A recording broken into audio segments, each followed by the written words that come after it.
I think what happened is that when my marriage to Steve fell apart and the public's version of my fairy tale kind of went into crisis, I did a series of movies that got badly reviewed, and although some of them made a ton of money. A photograph exists, taken on a beach in Jamaica in the early 1970s, of two of the most famous faces in the world lying in the sand together, laughing about something no one else will ever know. At the time, it looked like nothing more than two beautiful people enjoying an ordinary afternoon. It wasn't ordinary, and it wasn't the beginning of a fairy tale, no matter how many magazine covers said otherwise. What happened between the woman in that photograph and the man beside her would end a marriage, end a career, and leave her, decades later, still trying to explain what really happened behind the doors of a beach house that the whole world assumed was paradise. An unlikely beginning. Before she was the girl in Love Story, before there was ever a Steve McQueen in her life, Elizabeth Alice MacGraw was a bookish young woman from Pound Ridge, New York, the daughter of an artist mother and a father who ran a chain of gas stations. She went to Rosemary Hall in Connecticut, then on to Wellesley College in Massachusetts, where she studied art history and literature, the kind of girl who seemed destined for a quiet, cultured life rather than movie premieres and paparazzi. She wasn't chasing Hollywood. If anything, Hollywood found her almost by accident. While she was still a student, she had a set of headshots taken by a well-known photographer, an experiment aimed mostly at pleasing her future in-laws rather than launching a career. Instead, the photographer offered her a job as a stylist, and that small, almost incidental decision quietly set the rest of her life in motion. After graduating, she landed a job assisting a photographer at Harper's Bazaar, doing the unglamorous behind-the-scenes work of fashion magazines, styling shoots, running errands for editors like the legendary Diana Vreeland, whose exacting standards would shape MacGraw's eye for image and presentation for years afterward. She spent roughly 6 years on that side of the camera before ever imagining she might step in front of it. In 1960, still in her early 20s, she married a Harvard-educated banker named Robin Hohen, a man from precisely the sort of established, socially prominent family she had once hoped might welcome her into their world. It was the kind of match everyone approved of, the sort of marriage that was supposed to be safe and predictable, built on the quiet expectations of a certain kind of East Coast life rather than passion or ambition. It lasted barely a year and a half before the two divorced, a quiet failure that taught her, long before Hollywood ever entered the picture, how quickly a marriage that looked perfect on paper could come apart in practice. She drifted into modeling next, appearing in the pages of Vogue, building a reputation less as a show-stopping beauty and more as a fresh, natural, almost collegiate face, at a time when fashion was starting to crave exactly that. Her look was deliberately unpolished by the standards of the era: long dark hair, minimal makeup, an easy confidence that read as approachable rather than untouchable. She had no formal acting training and no particular plan to become a movie star. But something about her stillness, her unforced elegance, caught the attention of people who made films for a living. Her first appearance on screen, in a forgettable 1968 picture alongside Kirk Douglas, went almost unnoticed. It would have been easy to write her off as just another model trying her luck in front of a camera. Instead, within a year, she would be standing on a stage accepting an award for a performance that made her one of the most talked-about new actresses in America. That sudden rise, though, is only the calm before the real story begins. Because standing right behind her success was a man who would shape the next decade of her life long before Steve McQueen ever entered the picture. And understanding him is the only way to understand what came next. The Paramount years. In 1969, MacGraw starred in Goodbye Columbus, a wry, sharply observed comedy that won her a Golden Globe as the most promising new star in Hollywood. It was a strong debut, but it was nothing compared to what came a year later. Love Story arrived in theaters in December of 1970 and became a genuine cultural phenomenon.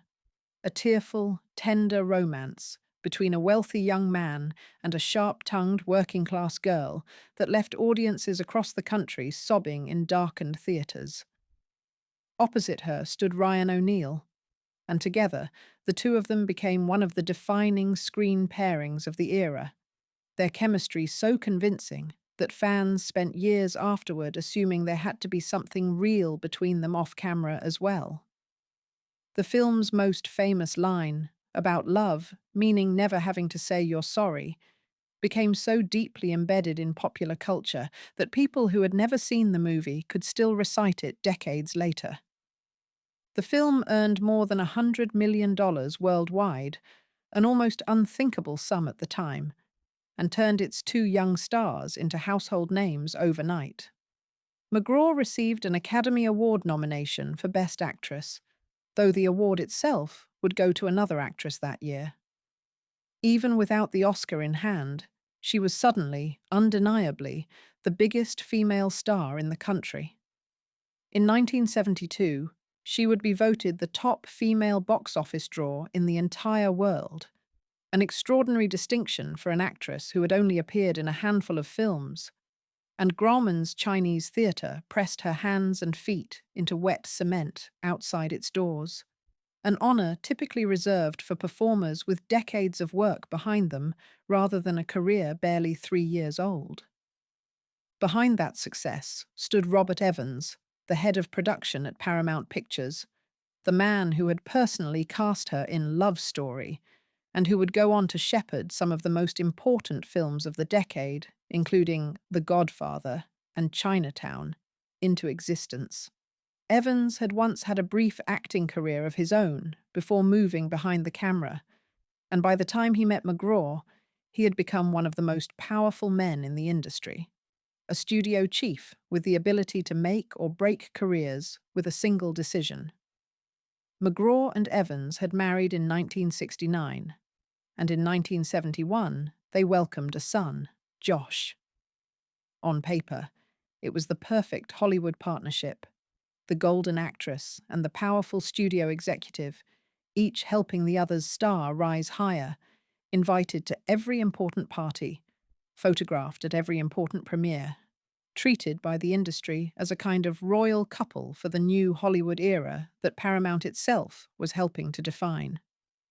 But Evans was, by his own admission, a man consumed by his work, someone who measured his days in productions, greenlit, and deals closed, rather than time spent at home. McGraw has said that even during the best years of their marriage, she often felt like a supporting player in the larger drama of her husband's career, a role that would, in a strange twist, foreshadow exactly what was waiting for her in her next marriage, only with the intensity turned up considerably higher.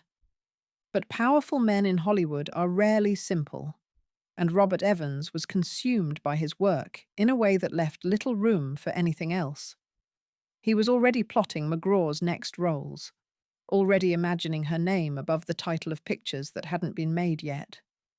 He believed he was building her into the biggest star of her generation. What he could not have predicted was that the very film he chose for her next would be the one that ended their marriage. It began, as these things so often do in Hollywood, with a script that seemed like just another job. The Getaway. In 1972, Evans encouraged McGraw to take a role in a gritty crime thriller called The Getaway, directed by the notoriously volatile filmmaker Sam Peckinpah, playing the wife of a bank robber trying to survive on the run after a botched heist. The production moved between locations in Texas and New Mexico, far from the studio lots and social circles McGraw had grown used to in Los Angeles, and the isolation of those long location shoots only accelerated what was beginning to happen between her and her co-star. Her co-star was Steve McQueen. already one of the most famous men on the planet, a screen icon known simply as the King of Cool, and by all accounts the production itself, tense and physically demanding, pushed the two of them together in ways a more conventional shoot never would have. McGraw would later admit that she sensed trouble from almost the moment they met. She has said, in interviews given years afterward, that she recognized almost immediately how easily she could fall for him, and that some part of her understood the danger even as she walked toward it anyway. McQueen was 12 years older than she was, magnetic in a way that had little to do with traditional handsomeness and everything to do with presence. People who knew him described a man who could silence a room simply by walking into it, who carried an undercurrent of unpredictability that made him both thrilling and unsettling to be around. Crew members on set noticed the shift almost immediately, the way scenes between the two of them started to carry a charge that had nothing to do with the script. The two began an affair during filming, one that quickly became impossible to hide. By the time production wrapped, McGraw had filed for divorce from Evans. The scandal was everywhere. Newspapers and gossip columns feasted on the story of the wholesome love story actress leaving her powerful husband for the swaggering bad boy of American cinema. Her divorce from Evans was finalized in 1972, and within months, she and McQueen were married. To understand why that marriage would eventually consume her career and reshape her entire identity, it helps to understand exactly who Steve McQueen was before Ali McGraw ever appeared in his life. Because the man the public adored on screen was not entirely the same man waiting for her at home. A scandal in the headlines. In the more conservative entertainment climate of the early 1970s, an affair of this scale was treated less like gossip and more like genuine news. Newspaper columnists who normally covered politics and business found themselves devoting entire pages to the unraveling of the McGraw-Evans marriage, and the tone of the coverage was rarely kind to her. She was cast, fairly or not, as the ungrateful young star who had abandoned the powerful man who made her famous for the thrill of a more dangerous romance. Robert Evans, for his part, later insisted that his years with McGraw meant more to him than any of his other marriages, and remarkably, the two of them managed to remain close friends for the rest of his life, a friendship that survived everything that came after in a way few Hollywood divorces ever do. For McGraw, the public judgment was a preview of what was still to come. She had spent years being written about as the wholesome, relatable face of American romance thanks to Love Story. And almost overnight, the same press that had celebrated her recast her as a woman driven by reckless passion. It was an uncomfortable transformation, made only more complicated by the fact that the man she had left her marriage for was, by nearly every account, far more difficult to live with than the studio executive she had walked away from. The King of Cool. Steve McQueen was born Terence Stephen McQueen in March of 1930 in Beech Grove, Indiana, a small suburb outside Indianapolis. His childhood was anything but stable. His father left before he was old enough to remember him, and his mother struggled with alcohol and moved in and out of his life, eventually sending him to live with relatives on a Missouri farm. As a teenager, his behavior grew troubled enough that he was sent to a boys' reform school in California, where he spent more than a year, at times in solitary confinement, an experience he would later say shaped the calm, watchful stillness he brought to some of his most famous performances. At 17, he enlisted in the United States Marine Corps. His service was, in its own way, as turbulent as his adolescence had been. He was demoted multiple times for various infractions, though he was also credited with helping rescue several fellow Marines during a training accident in frigid waters, and he was honorably discharged after several years of service. He drifted toward acting almost by chance in New York, studying at the neighborhood playhouse and picking up small stage and television roles, including a run on Broadway in a production called A Hatful of Rain. His breakthrough came with a television western called Wanted, Dead, or Alive, which turned him into a familiar face across American living rooms by the late 1950s and made him, within a couple of seasons, one of the most recognizable men on American television. But it was the movies that made him a legend. The Magnificent Seven, in 1960, established his screen presence alongside Yul Brynner and Charles Bronson, and McQueen reportedly worked hard during filming to upstage his more established co-stars, a habit that would define much of his career. Then came The Great Escape in 1963, in which he played a captured American pilot who attempts a dramatic motorcycle dash toward the Swiss border, an image that became one of the defining pictures of 1960s cinema, even though the jump itself was actually performed by his friend and stunt double. Throughout the rest of the decade, he built one of the most consistent runs of any leading man in Hollywood, starring in The Cincinnati Kid, Love with the Proper Stranger, and The Thomas Crown Affair, each performance reinforcing the same effortless, watchful cool that audiences couldn't get enough of. He earned an Academy Award nomination for The Sand Pebbles in 1966. 2 years later, Bullet gave audiences one of the most famous car chases ever filmed through the streets of San Francisco, and McQueen's steely, understated performance cemented him as the coolest man in American movies. He famously turned down the lead role that eventually went to Paul Newman and Robert Redford in Butch Cassidy and the Sundance Kid, reportedly because he refused to accept anything less than equal billing. By the time he met Ali MacGraw, McQueen was, by some measures, the highest paid actor in the world. He surrounded himself with fast cars and motorcycles, competed seriously in professional racing, once finishing second overall at a grueling 12-hour endurance race despite racing with a broken foot, and cultivated a reputation for being difficult, demanding total control on set and refusing pictures that didn't put him front and center. He had already been married once before, to a dancer named Neela Adams, with whom he had 2 children, a marriage that had ended amid its own reported turbulence and infidelity on both sides, a pattern that, in hindsight, foreshadowed much of what MacGraw would later experience herself. He was, in other words, a man who had spent his entire adult life being the most important person in every room he entered, accustomed to directors bending to his demands and studios rewriting contracts to keep him happy.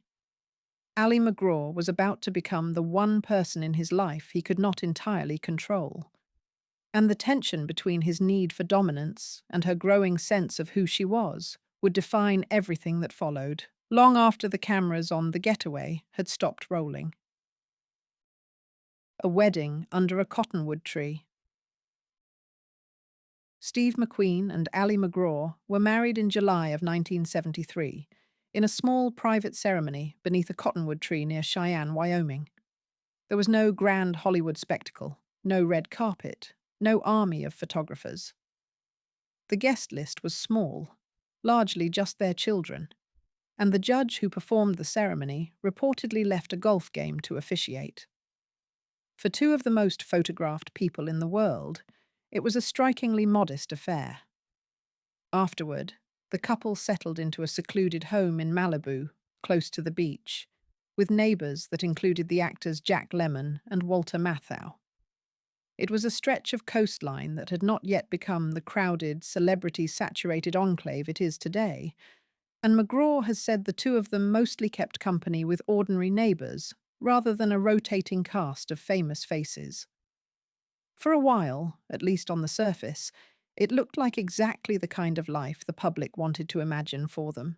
MacGraw described those early days in interviews years later with genuine warmth, recalling long afternoons spent half-dressed on the sand, barbecues with friends, endless casual evenings that stretched late into the night.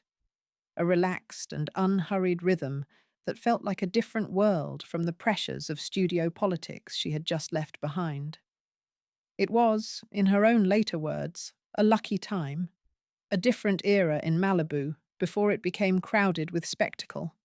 Back when you could look out your window without seeing dozens of strangers parading past with drinks in hand. There was, in those early months, a real sense that the two of them had found something worth all the upheaval it had taken to get there.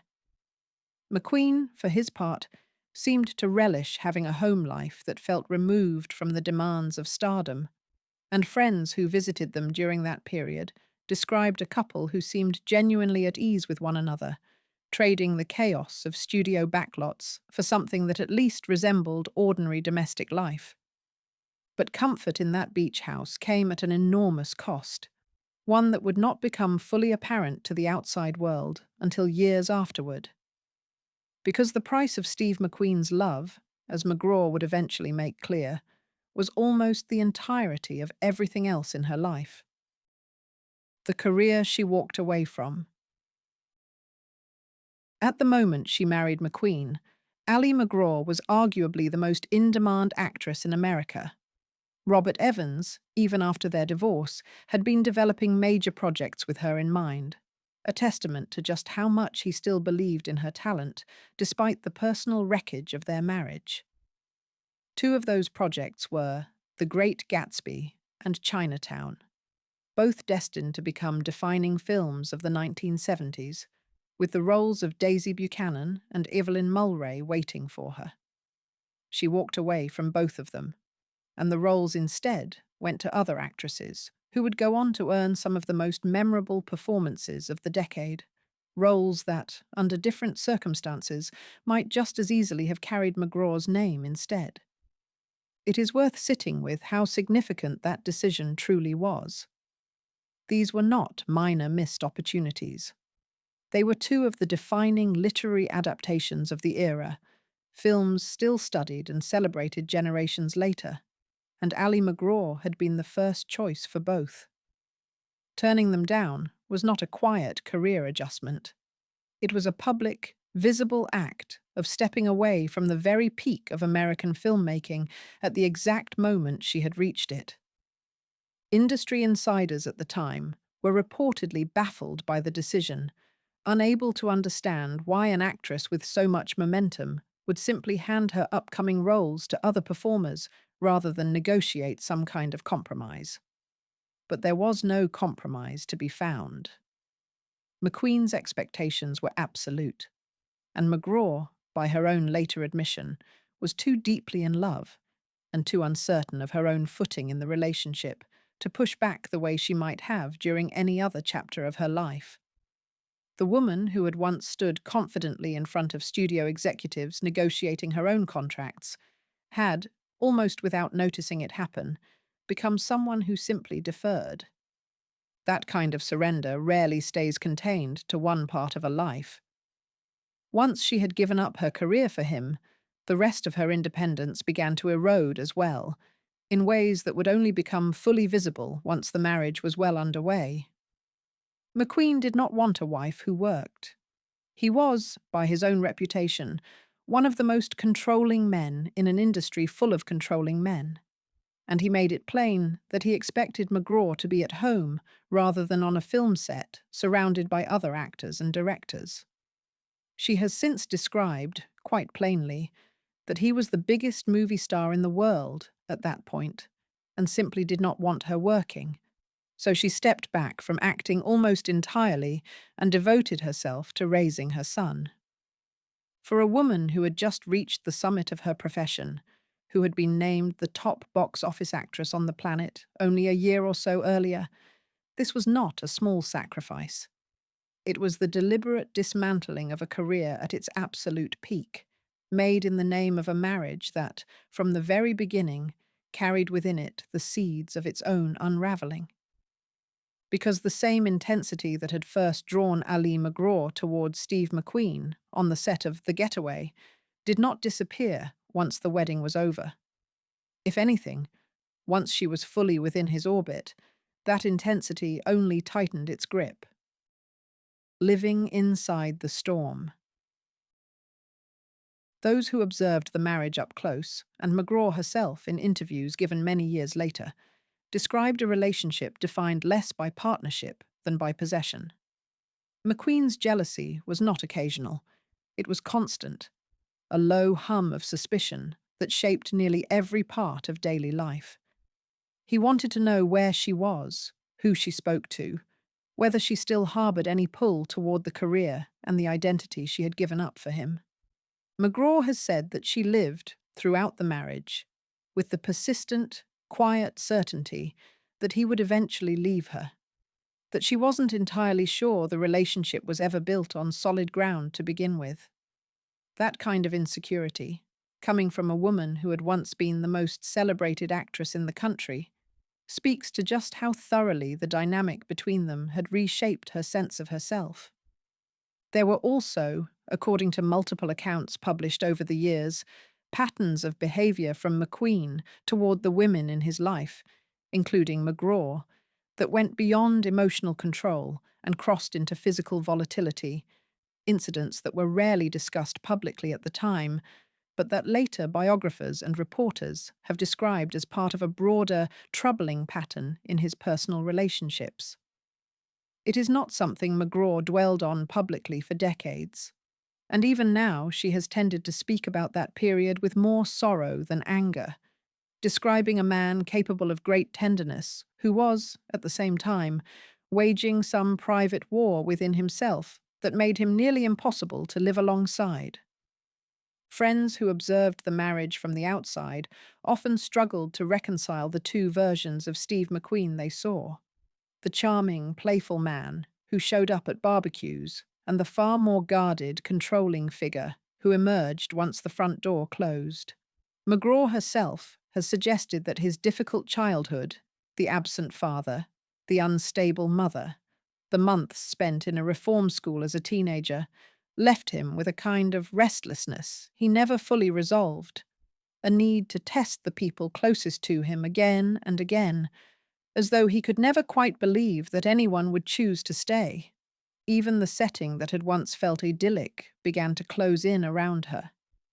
The beach house in Malibu, once a symbol of the free, uncomplicated life they had built together, became instead something closer to isolation, a place where Ali MacGraw's world had narrowed down to the size of one man's moods. The friends who used to fill their afternoons with barbecues and easy conversation began to notice the shift too. The long stretches where MacGraw seemed quieter than usual, the way certain topics, particularly anything touching on her old career, seemed to require careful navigation whenever McQueen was within earshot. She has said, looking back, that she found herself organizing her entire day around anticipating his moods, a kind of constant emotional vigilance that left little energy for anything else, including the son she was raising. It is the kind of admission that carries more weight coming from a woman who once stood at the very top of her profession, someone who had commanded sets and negotiated with studio executives, now describing herself as someone who had learned to read a room before she dared to speak in it.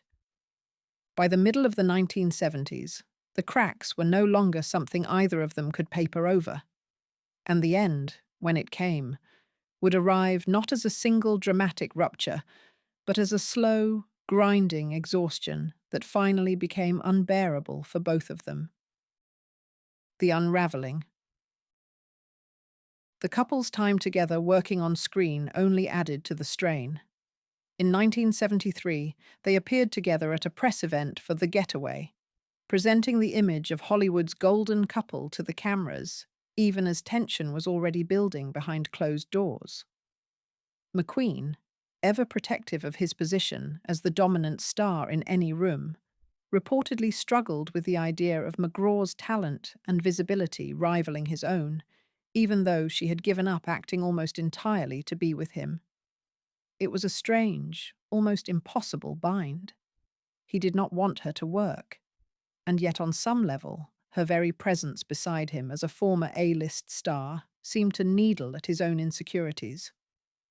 MacGraw did occasionally visit McQueen on his own film sets during those years, including a well-documented trip to Jamaica, where he was shooting the prison drama Papillon, the very set where that iconic beach photograph of the two of them was taken. Ironically, that film would go on to earn wide critical praise for McQueen's performance, yet it received no Academy Award nomination, a snub some in the industry attributed to shifting politics rather than the quality of the work itself.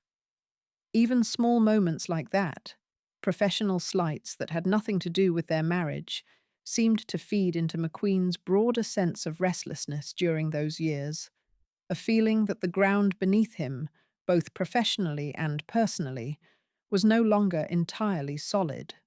By 1976 and into 1977, the marriage had become, by MacGraw's own later description, deeply troubled. The affection that had defined those early Malibu afternoons had curdled into something closer to a standoff. Two people who still cared for each other, but who could no longer find a way to coexist without one of them disappearing into the other's shadow. She has spoken since about the emotional toll of feeling erased, of having handed over her career, her independence, and much of her identity for a marriage that ultimately could not sustain either of them. The couple separated in 1977, after roughly 5 years together, dating back to the beginning of their affair on The Getaway. Their divorce became official in 1978. For Ali MacGraw, it marked not just the end of a marriage, but the end of the version of her career that might have been. The Gatsbys and Chinatowns, and leading roles that had gone to other actresses, while she built a life with a man who ultimately could not give her the partnership she needed. What happened to each of them afterward tells its own story, one that neither of them could have predicted while standing beneath that cottonwood tree in Wyoming 5 years earlier. After the marriage,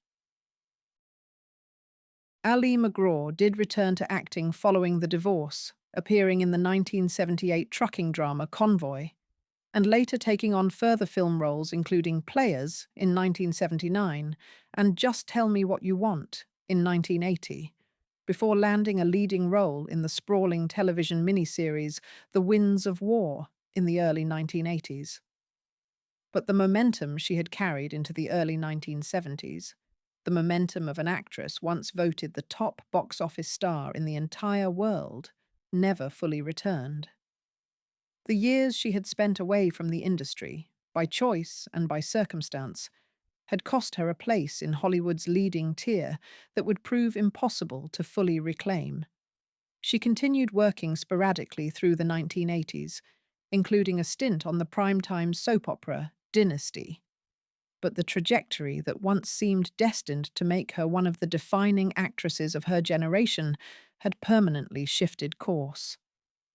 Steve McQueen, for his part, continued making films after the divorce as well, including the western Tom Horn and the action picture The Hunter, both released in 1980, though neither matched the box office dominance of his earlier work. He remarried that same year to a young model named Barbara Minty in a wedding that took place not long before tragedy struck. Only months earlier, McQueen had been diagnosed with mesothelioma, an aggressive and rare form of cancer strongly linked to asbestos exposure, something he had likely been exposed to both during his years in the Marine Corps and through certain materials used in racing gear and on film sets over the course of his career. He sought a range of treatments, including some outside conventional medicine, as his health rapidly declined.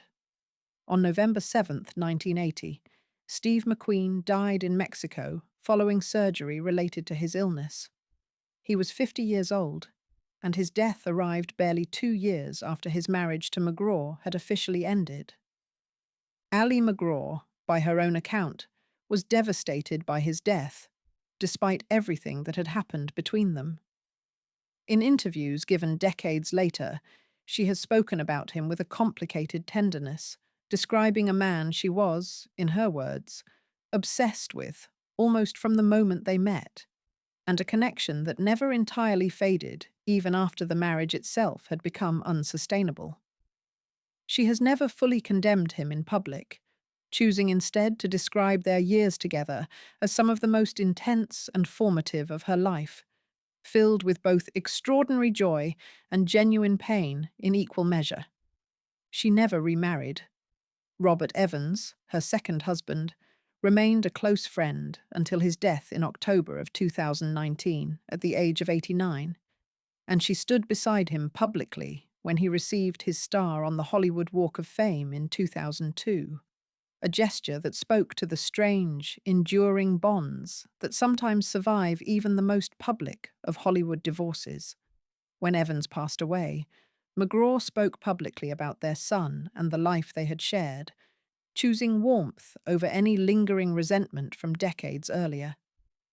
Her third marriage, though, left a different kind of mark, one she has spent years processing in occasional interviews rather than tabloid headlines, a wound that took far longer to fully close than the one left by her second divorce. A different kind of legacy. Today, Ali MacGraw lives a quiet life in Tusuque, New Mexico, a home she settled into in the mid-1990s after fire destroyed the Malibu house she had lived in for years, a strangely fitting close to her long relationship with that particular stretch of California coastline. She has described her later years with real contentment, focusing on animal welfare activism, on her relationship with her son Josh, who went on to become an actor and director in his own right, and on a simplicity that stands in sharp contrast to the intensity of her 20s and 30s. In 1991, she published a candid memoir titled Moving Pictures, in which she wrote openly about both marriages, about the sacrifices she made, and about the slow process of rebuilding an identity that had spent years defined largely by the men beside her. When she looks back on her marriage to Steve McQueen, she does not frame it purely as a tragedy, nor does she pretend it was the fairy tale the magazines once sold to the public. It was, in her own telling, a period defined by genuine passion and genuine damage, two things that existed side by side and were never easy to separate. She has said, in later interviews, that she does not regret the years she spent with him, even knowing everything they cost her, because the intensity of that connection was simply unlike anything else in her life, before or after. What remains striking, looking back across the whole arc of her story, is just how quickly it all happened.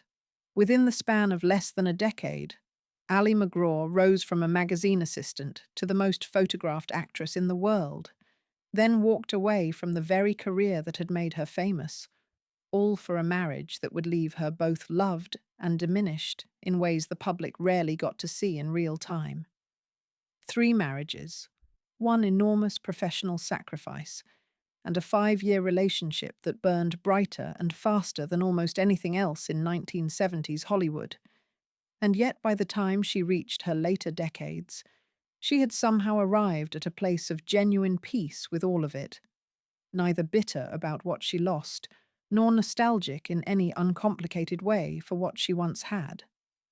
The photograph from that Jamaican beach, the one that once looked like nothing more than 2 beautiful, carefree people in love, reads very differently once you know everything that came after it.